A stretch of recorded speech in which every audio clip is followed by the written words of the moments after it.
नमस्कार, मैं रवीश कुमार। ओडिशा के बालासोर में हुई रेल दुर्घटनाओं से पूरा देश स्तब्ध है।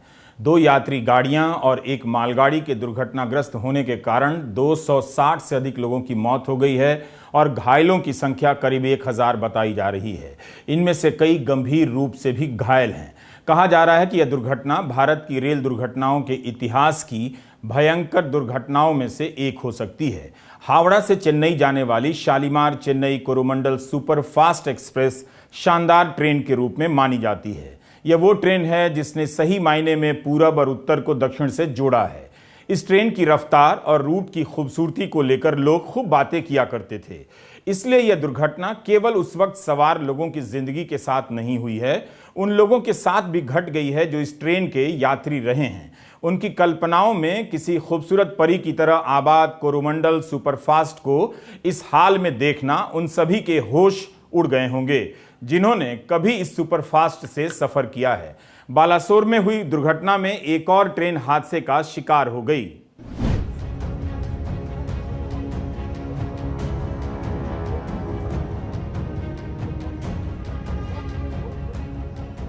बालासोर के पास sir M Visvesvaraya terminal Howrah superfast express Bahanaga Bazar station पर डिरेल हो गई। पटरी पर कोच बिखरे हुए हैं। बगल के ट्रैक पर शालीमार चेन्नई कोरोमंडल सुपरफास्ट एक्सप्रेस उल्टी दिशा से आ रही थी और इनसे टकरा गई। कोरोमंडल एक्सप्रेस के 12 कोच पटरी से उतर गए और कुछ डिरेल कोच के साथ वाले ट्रैक पर खड़ी हुई एक मालगाड़ी से जा टकराए। दोनों ट्रेनों की 17 बोगियां पटरी से उतर गईं और भयंकर रूप से क्षतिग्रस्त हो गईं। यह सब शुरुआती जानकारियां हैं, अभी और जानकारी आती रहेगी। पहले से एक ट्रेन दुर्घटनाग्रस्त हुई तो उस समय किसी भी दिशा से आती जाती ट्रेन को सिग्नल तो गया ही होगा। क्या कोरोमंडल के ड्राइवर को सिग्नल नहीं गया? मालगाड़ी के ड्राइवर को सिग्नल गया था। बगल के ट्रैक से सुपर फास्ट एक्सप्रेस कैसे आ गई? कितनी देर पहले हावड़ा सुपरफास्ट एक्सप्रेस दुर्घटनाग्रस्त हुई थी? मालगाड़ी क्यों खड़ी रही? इन सब की जांच होगी। जब तक जांच की रिपोर्ट आएगी आप इस भयावह दुर्घटना के असर से दूर हो चुके होंगे। रेल मंत्री का दौरा हो चुका है, जांच के आदेश दे दिए गए हैं जो इस मौके पर ही दे दिए जाते हैं। उन परिवारों के साथ हमारी भी संवेदनाएं हैं जिनके लोग इस दुर्घटना में मारे गए हैं और घायल हुए हैं।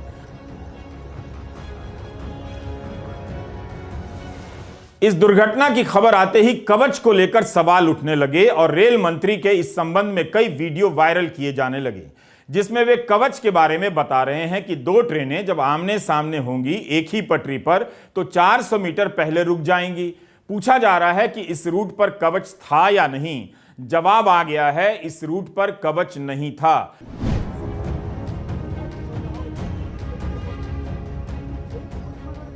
रेलवे के प्रवक्ता अमिताभ शर्मा का मीडिया में बयान है कि इस रूट पर ही कवच नहीं है। बताइए ये कितना महत्वपूर्ण रूट है और यहां कवच तक नहीं। कोरोमंडल सुपरफास्ट एक प्रतिष्ठित ट्रेन है, इसमें कवच नहीं। और मंत्री जी प्रचार में लगे हैं कि कवच मिल गया है। ठीक से कवच अभी लगा नहीं कि शहर में ढिंढोरा पीटने लग गए।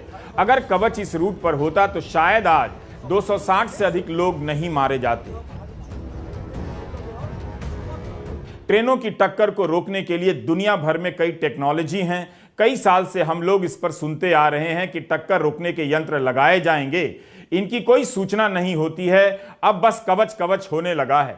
इस कवच का हाल आगे बढ़ने से हम पहले ही आपको बता देना चाहते हैं। 11 अक्टूबर 2022 की टाइम्स ऑफ इंडिया में इंडियन इंस्टीट्यूट ऑफ साइंस की तरफ से रेल टेक्नोलॉजी के सलाहकार ललित त्रिवेदी का बयान छपा है। उन्होंने कहा है कि कुछ ट्रेनों में कवच लगा देने से नई टेक्नोलॉजी पूरी तरह काम नहीं करेगी। पूरे रेल नेटवर्क को इससे जोड़ना होगा। 15,000 लोकोमोटिव और सेल्फ प्रोपेल्ड ट्रेनें हैं, 70,000 किलोमीटर रेल रूट है, 7,000 रेलवे स्टेशन हैं और 15,000 लेवल क्रॉसिंग हैं। इन सबको कवच सिस्टम से जोड़ने में करीब 1 लाख करोड़ का खर्च आएगा। जिस रूट पर भारत के इतिहास की भीषण रेल दुर्घटना हुई है उस पर कवच नहीं है। क्यों नहीं है इसे समझना जरूरी है। 70,000 किलोमीटर के रेल नेटवर्क को कवच के तहत लाने में 1 लाख करोड़ का खर्चा बताया जाता है। क्या आप जानते हैं कि सरकार ने अभी तक इस पर कितना पैसा दिया है? 2022-23 में कवच के लिए मात्र 273 करोड़ का बजट प्रावधान था। उसके पहले के वित्त वर्ष में 133 करोड़ का ही, जबकि इस पर खर्च आना है 1 लाख करोड़ का। आप खर्च कर रहे हैं 500 करोड़ भी नहीं, और दिन रात प्रोपेगेंडा ऐसे कर रहे हैं जैसे कवच लागू हो गया है और रेल सुरक्षित हो गया। काम शुरू होते ही प्रचार ऐसे होता है जैसे काम खत्म हो चुका है। मंजूरी की खबरों को भी हेडलाइन में ऐसे चमका दिया जाता है जैसे काम पूरा हो गया। प्रधानमंत्री श्री नरेंद्र मोदी जी ने अपने ही इंजीनियर्स को इंस्पायर करके एक ऐसा सिस्टम डेवलप किया जो आज वर्ल्ड में उसकी चर्चा हो रही है। जैसे वंदे भारत की चर्चा हो रही है, वैसे ही कवच की चर्चा हो रही है। मार्च 2022 के इस बयान में रेल मंत्री कह रहे हैं कि इंजीनियर को प्रेरित प्रधानमंत्री ने किया, फिर तो पेटेंट भी उन्हीं के नाम से करवा देते। भारत की अपनी तकनीक है तो पेटेंट होनी भी चाहिए। इस कवच के बजट का हाल आपने देखा, इसे मंत्री जी नहीं बता रहे हैं, मगर इस पर जरूर जोर देंगे कि प्रधानमंत्री ने इंजीनियर को प्रेरित कर सिस्टम बनवा दिया। पिछले साल तो कह रहे थे कि सारी दुनिया में चर्चा है, लेकिन आपकी इतनी बड़ी बड़ी ट्रेनों में अभी तक कवच भी नहीं है। बालासोर की दुर्घटना के बारे में प्रधानमंत्री को जानकारी दी जा रही है, उसी का वीडियो है। क्या उनके सामने यह स्थिति नहीं होगी? पिछले साल के बजट यानी 22-23 के बजट को पेश करते हुए वित्त मंत्री ने कहा कि आत्मनिर्भर भारत के तहत 2000 किलोमीटर रेल रूट को कवच के अंदर लाया जाएगा, जबकि 70,000 किलोमीटर रेल रूट हैं। 2000 किलोमीटर तो बहुत कम हुआ। प्रचार इतना ज्यादा और काम के लिए पैसा इतना कम। कितने साल से टक्कर को रोकने के यंत्रों को लगाने की बात हो रही है। अभी 400-500 करोड़ का बजट देकर प्रचार ऐसे हो रहा है जैसे पूरे रेल नेटवर्क को कवच मिल गया है। 29 मार्च 2023 को रेल मंत्री ने लोकसभा में जवाब दिया है कि कवच के विकास पर 22 करोड़ का खर्च किया गया है और अब तक 1455 किलोमीटर के रूट पर कवच लगा है। 3000 किलोमीटर पर काम जारी है। यह हाल है। इसके पहले भी तो कई रेल बजट में 2 ट्रेनों की टक्कर रोकने के यंत्र लगाने की बात हुई थी। उनकी रिपोर्ट कहां है? पीआईबी ने 2003 में एंटी कोलिजन डिवाइस के बारे में लिखा है। तब रेल राज्य मंत्री बंडारू दत्तात्रेय ने हैदराबाद में 400 किलोमीटर लंबी रेल लाइन का परीक्षण किया था। वाजपेयी सरकार की बात है। अब तो इस तरह कवच कवच किया जा रहा है जैसे ये टेक्नोलॉजी पहली बार देखी सुनी गई है। इसके पहले कोई टेक्नोलॉजी नहीं थी। 2 जून को अश्विनी वैष्णव बीजेपी के मुख्यालय में प्रेस कॉन्फ्रेंस कर रहे थे। कह रहे थे कि शॉर्टकट की राजनीति देश का नुकसान करती है। हम भी तो वही पूछ रहे हैं कि 1 लाख करोड़ चाहिए कवच के लिए, 1000 करोड़ भी ठीक से नहीं दिए गए और प्रचार करने लगे। क्या यह शॉर्टकट नहीं है? यूपीए के सरकार के 10 साल को लॉस्ट डिकेड बोल रहे हैं मंत्री जी, यानी हमने 10 साल गवा दिए। तो मोदी सरकार के 10 साल में क्या हासिल कर लिया? एक वंदे भारत के अलावा उनके पास दिखाने के लिए रेलवे में और क्या है? पूछिए ये सवाल। वंदे भारत ट्रेन एक वर्ल्ड क्लास ट्रेन बनी, बिल्कुल एक ऐसी ट्रेन जिसके बारे में कभी सोचा भी नहीं जा सकता था। 160 और 180 की जो स्पीड होती है, उस स्पीड पे ट्रेन को डिजाइन करना दुनिया में केवल 8 देशों के पास ये क्षमता है।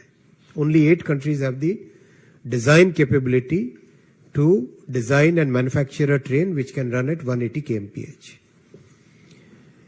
We have joined that very exclusive group of countries जो कि इतनी कॉम्प्लेक्स मशीन को डिजाइन कर सकते हैं, सक्सेसफुली डिजाइन कर सकते हैं।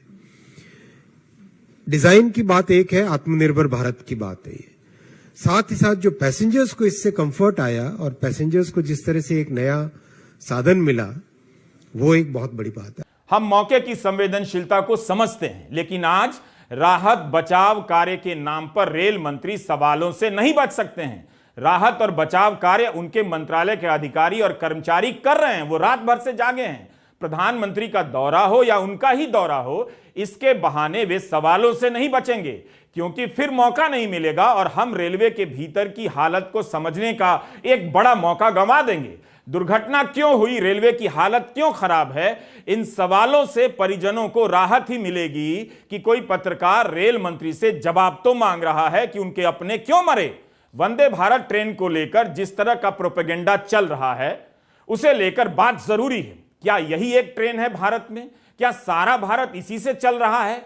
हमने अपने वीडियो में कई बार आपको चेतावनी दी है। आप देखिए पुराने वीडियो कि वंदे भारत नई ट्रेन है, मगर यही एक ट्रेन नहीं है। बाकी ट्रेनों में लोग कैसे सफर कर रहे हैं, इसकी रिपोर्टिंग बंद कर दी गई है। दावा किया जाता है कि 160-180 किलोमीटर प्रति घंटे की रफ्तार से वंदे भारत चलती है। क्या चल रही है? अखबारों में तो यही छपा है कि इसकी औसत रफ्तार 70 किलोमीटर प्रति घंटे से भी कम है।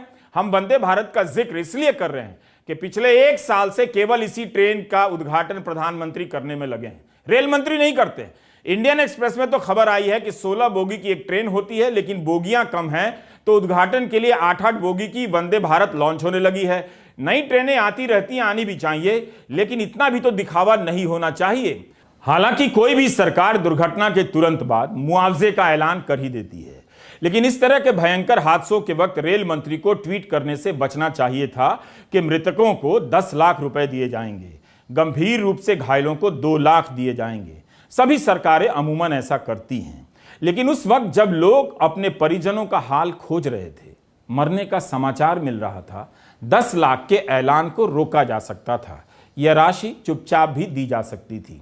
कहीं भी दुर्घटना घट सकती है, लेकिन यह दुर्घटना क्यों हुई? हम जितना इस बात को लेकर अंधेरे में हैं, उतना ही रेलवे की हालत को लेकर अंधेरे में हैं। रेल बजट तो कब का समाप्त हो गया, खूब आप लोगों ने ताली बजाई। कम से कम उस बहाने रेलवे की कमियों पर चर्चा हो जाती थी और मीडिया में रेल बजट के आसपास तरह तरह की रिपोर्ट आती थी। हमें याद है यूपीए के समय रेल बजट से पहले और बाद में उसी दिन लालू प्रसाद यादव का कई चैनलों पर इंटरव्यू चलता था।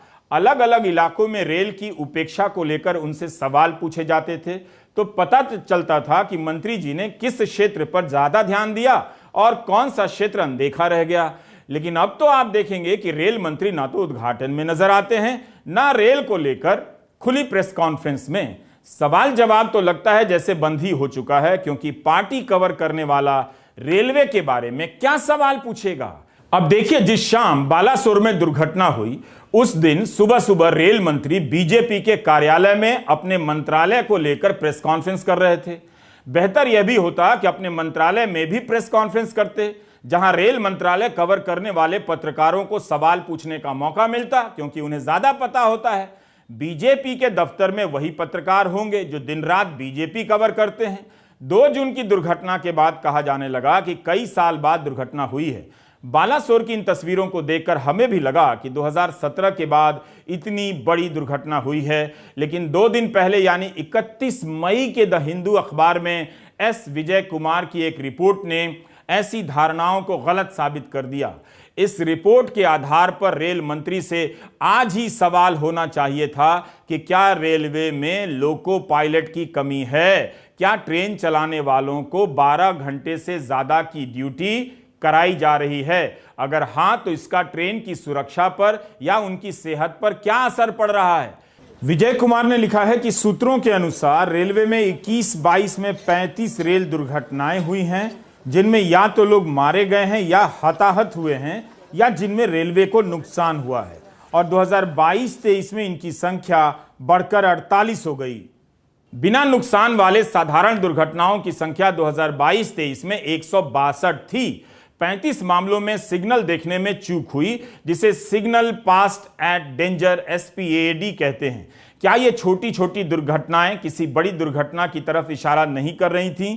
हिंदू के विजय कुमार ने इसके कारणों के बारे में लिखा है कि रेलवे में कर्मचारियों की कमी के कारण ये दुर्घटनाएं बढ़ती जा रही हैं। ट्रेन चलाने वाले ड्राइवरों की संख्या कम है, लोको पायलट को 12 घंटे की न्यूनतम ड्यूटी करनी पड़ रही है, उन्हें पहले की तरह आराम नहीं मिलता। रेलवे बोर्ड ने इन खाली पदों को तुरंत भरे जाने पर जोर दिया है, बल्कि इस रिपोर्ट के अनुसार अर्जेंट तौर पर ऐसा करने के लिए कहा है, ताकि लोको पायलट के काम करने के घंटे को कम किया जा सके। इस रिपोर्ट ने इस धारणा को ध्वस्त कर दिया कि दुर्घटनाएं बंद हो गई हैं, बल्कि होती रही हैं। बस इतनी बड़ी दुर्घटना नहीं हुई तो हमने ध्यान देना बंद कर दिया। क्यों लोको पायलट के पद खाली हैं?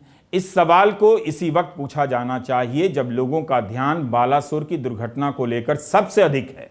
रेल मंत्री को अपने मंत्रालय के बारे में प्रेस कॉन्फ्रेंस आज ही करनी चाहिए, ताकि इन सवालों के बारे में उनसे पूछा जाए और जवाब आए तो लोग इस घटना से जोड़कर देखें। लोगों की जानें गई हैं, बचाव कार्य के नाम पर रेल मंत्री जवाबदेही से नहीं बच सकते। मंत्री बताएं कि रेलवे बोर्ड ने कितनी बार चेतावनी दी, कब कब दी कि लोको पायलट के पद खाली हैं और इन पदों को भरने में इतना समय क्यों लग रहा है। जब रेलवे बोर्ड जोनल मैनेजर ने चिंता जताई तो उन्होंने क्या एक्शन लिया। हिंदू की रिपोर्ट में लिखा है कि एक उच्च स्तरीय बैठक में लोको पायलट की कमी को लेकर चिंता जताई गई। इस खबर में लिखा है कि रेलवे बोर्ड ने मैनेजरों को आदेश दिए कि लोको पायलट के काम के घंटों का सही से मूल्यांकन कीजिए। खासकर ईस्ट कोस्ट रेलवे और साउथ ईस्ट रेलवे के पायलट के काम के बारे में सुनिश्चित कीजिए कि किसी भी हाल में 12 घंटे से अधिक की ड्यूटी ना हो। 12 घंटे की ड्यूटी क्या ज्यादा नहीं है? ट्रेन चलाने के लिए एकाग्रता की भयंकर जरूरत होती है। थकान के कारण उस पर असर तो पड़ता ही होगा। हिंदू की रिपोर्ट में लिखा है कि ईस्ट कोस्ट रेलवे और साउथ ईस्ट रेलवे के लोको पायलट यानी जो ट्रेन चलाते हैं उनके काम करने के घंटों की समीक्षा की जाए। यह कहा गया था, उनसे ज्यादा काम कराया जा रहा है। इसे ध्यान से पढ़िए। इसमें यही लिखा है कि साउथ ईस्ट सेंट्रल रेलवे में लोको पायलट की ड्यूटी 12 घंटे से अधिक की होने लगी है। मार्च, अप्रैल और मई के पहले हिस्से में दक्षिण पूर्व मध्य रेलवे में 12 घंटे से अधिक ड्यूटी करने वाले लोको पायलट का आंकड़ा कुछ इस प्रकार है। मार्च में 36%, अप्रैल में 35% और मई के पहले हिस्से में 33% लोको पायलट को 12 घंटे से अधिक ड्यूटी करनी पड़ी। मतलब इतनी कमी है लोको पायलट की, उनसे से ज्यादा ड्यूटी कराई जा रही है। अगर इस दुर्घटना के पीछे पायलट की चूक मानी जाती है तो इस हिंदू की रिपोर्ट से जोड़कर देखिए। हिंदू ने लिखा है कि ऑल इंडिया लोको रनिंग स्टाफ एसोसिएशन का कहना है कि दक्षिण रेलवे में लोको पायलट के 392 पद खाली हैं। ट्विटर पर ही लोग ट्वीट करते रहते हैं कि सहायक लोको पायलट की परीक्षा पास कर ली है मगर ट्रेनिंग का इंतजार हो रहा है। क्यों 2-2 साल लग जाते हैं भर्ती की प्रक्रिया पूरी होने में? और रेल मंत्री ट्विटर पर छात्रों को जवाब तक नहीं देते हैं, तो आज क्या देंगे जवाब? मार्च 2022 में लोकसभा में लिखित जवाब में रेल मंत्री वैष्णव ने बताया था कि शुरुआती स्तर पर रेलवे में करीब 1.5 लाख पद खाली हैं। उत्तर रेलवे में 19,000 से अधिक पद खाली हैं। दक्षिण मध्य रेलवे में 17,000 से अधिक। इसी साल अप्रैल में उत्तर पश्चिम रेलवे में 238 लोको पायलट की बहाली का विज्ञापन जारी हुआ है। इसी साल यानी 22 मार्च 2023 को लोकसभा सांसद कणिमोई करुणानिधि और नटराजन पीआर के सवाल के जवाब में अश्विनी वैष्णव ने जानकारी दी है कि रेलवे में खाली नॉन गजेटेड पदों की संख्या 3,11,438 है। विपक्ष की प्रतिक्रिया संयमित है, लेकिन विपक्ष को इस्तीफे से आगे की भी बात करनी चाहिए। बताना चाहिए कि उसके सांसदों ने रेल की सुरक्षा को लेकर संसद में क्या सवाल पूछे, क्या जवाब मिला। आपको लगता है कि यह सरकार 10 दिन के बाद इस मामले पर खुली प्रेस कॉन्फ्रेंस करेगी, तब सबको पूछने का मौका मिलेगा? इस भ्रम में ना रहें तो अच्छा है। संदीप पाठक आम आदमी पार्टी के सांसद हैं। उन्होंने ट्वीट किया है कि मैं रेलवे की स्थायी समिति का मेंबर हूं। इसकी पिछली मीटिंग में सारी दिखावटी बातें बताई गईं। मैंने मीटिंग में कहा कि सबसे पहले सेफ्टी से जुड़े हुए काम पूरे हों। मैंने कहा कि एंटी कोलिजन, एंटी डिरेलमेंट यंत्र अभी तक सभी ट्रेनों में नहीं है। पहले ट्रेन सुरक्षा के सभी यंत्र लगाइए। बिना सुरक्षा यंत्र के रेलवे भगवान भरोसे चल रही है। इस तरीके से सिर्फ पीआर और दिखावे से देश बर्बाद हो जाएगा। कम से कम सांसद संदीप पाठक के इस ट्वीट से कुछ तो दिखा कि सुरक्षा को लेकर हालत क्या है। मंत्री को आज ही इस पर जवाब देना चाहिए था। विपक्ष को आज कल ही रेलवे की हालत पर बोलना चाहिए। नहीं बोलने की अगर किसी ने इस देश में मर्यादा तोड़ी है तो उसमें सबसे अधिक बार तोड़ने में प्रधानमंत्री नरेंद्र मोदी ही अव्वल आएंगे। नवंबर 2016 में कानपुर में भीषण रेल दुर्घटना हुई। तुरंत प्रधानमंत्री मोदी ने बयान दे दिया कि सीमा पार की साजिश है। अगले साल यूपी विधानसभा का चुनाव होने वाला था। गोंडा में भाषण देते हुए प्रधानमंत्री ने पाकिस्तान की तरफ इशारा कर दिया। एनआईए को जांच सौंप दी गई। बाद में रेलवे सुरक्षा कमिश्नर के पैनल की रिपोर्ट आई कि डिब्बे में जंग लगने के कारण वेल्डिंग कमजोर हो गई थी, जिसके कारण ऐसा हुआ। हालांकि इस रिपोर्ट ने भी कहा था कि एनआईए की जांच अगर सीमा पार साजिश को खारिज कर दे तभी इस रिपोर्ट के तथ्यों को सही माना जाए। यह हालत है रेल मंत्रालय की रिपोर्ट का। 2020 अक्टूबर तक एनआईए की रिपोर्ट नहीं आई थी, ऐसा इंडियन एक्सप्रेस की रिपोर्ट से पता चलता है। इसके बाद रिपोर्ट आई हो ऐसी कोई खबर हमें नहीं मिली, हम पुष्टि नहीं कर सकते। यही वक्त है कि हम रेल मंत्री से सवाल करें, वरना जवाब नहीं आएगा। आधे समय तो गोदी मीडिया पर एंटी मुस्लिम डिबेट चलता है, एंटी राहुल डिबेट चलता है। रेल पर कब चर्चा आपने देखी है? पिछले साल की एक खबर है, 9 महीने में रेलवे के 77 वरिष्ठ अधिकारियों ने समय से पहले रिटायरमेंट ले लिया। खबरों में तो यही लिखा है कि बेहतर काम का दबाव नहीं झेल पाए। कमाल है, ऐसा प्रोपेगेंडा चल रहा है। 77 सीनियर ऑफिसर ज्यादा काम करने का दबाव नहीं झेल पाए। इस तरह से आंखों में धूल झोंकी जाती है। मुझे नहीं लगता कि यह बात पूरी तरह से सही है। बेहतर काम का इतना ही दबाव होता तो आज उस रूट के नेटवर्क को कवच से लैस कर दिया गया होता, जिस पर इतनी भीषण दुर्घटना हुई है। आज के दिन यह सवाल पूछना चाहिए कि क्या आप जानते हैं कि रेलवे के भीतर क्या हो रहा है? दुर्घटनाओं को रोका नहीं जा सकता है, मगर छवि चमकाने में सारा सिस्टम लगा दिया गया है, इसे तो देखा ही जा सकता है। नमस्कार, मैं रवीश कुमार।